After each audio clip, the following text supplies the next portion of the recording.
अस्सलाम वालेकुम स्टूडेंट्स। जी स्टूडेंट्स, तो आज हम chapter number 5 major land features.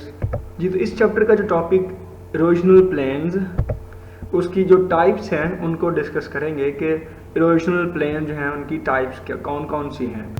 So first type of erosional plain is karst plains. So some plains in the world are formed of limestone. जी बेटा जी, limestone क्या है? Limestone actually आप कहते हो चूने को। ये एक ऐसा ऑब्जेक्ट है, एक ऐसी चीज़ है जो चूना होता है पानी के अंदर डिजॉल्व हो जाता है। These were once highlands. जी तो पहले ये जो karst प्लेन्स थे ये हाईलैंड्स जो हुआ करते थे, but which became low lands. लेकिन अब जो है वो हाईलैंड्स नहीं, अब वो लो लैंड्स बन चुके हैं। मीन अब उनमें कमी आ गई है। क्यों? इसकी रीज़न क्या है? Due to the solution of limestone in water.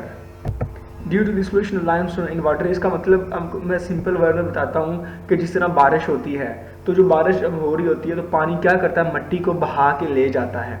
तो यहाँ पे भी यही है। ये जो karst प्लेन्स है ये लाइमस्टोन के बने होते हैं। तो जो लाइमस्टोन है, वाटर जो है वो लाइमस्टोन को बहा के ले जाता है। इसलिए जो पहले वो हाईलैंड्स थे अब वो जो है क्या हो चुके हैं, लो लैंड्स बन चुके हैं।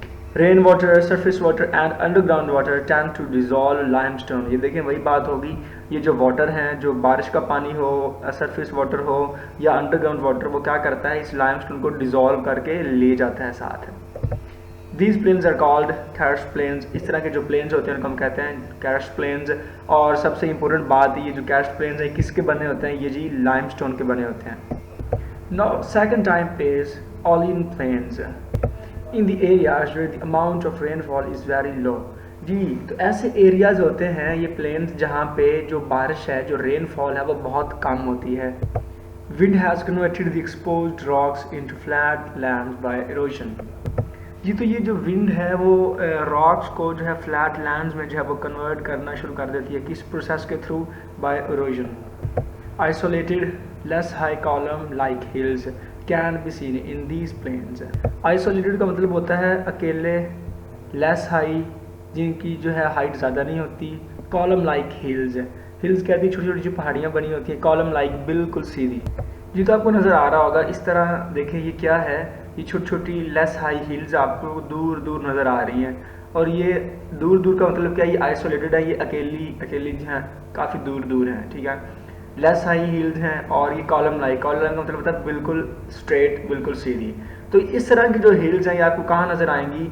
ये आपको नज़र आएंगी ऑलिन प्लेन्स में। Now third type is glacial plains।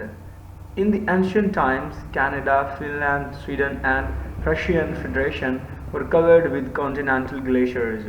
बेटा ये जो सारे कंट्रीज़ हैं, कनाडा, फिनलैंड, स्वीडन और रशिया, इनके जो है चारों तरफ आप ये कह सकते हैं कि कॉन्टिनेंटल ग्लेशियर्स थे। मीन ग्लेशियर्स का मतलब क्या है, इनके चारों तरफ जो है वो आइस थी। ग्लेशियर्स मतलब आइस थी इनके चारों तरफ। These huge ice sheets converted these areas into flat lands by erosion।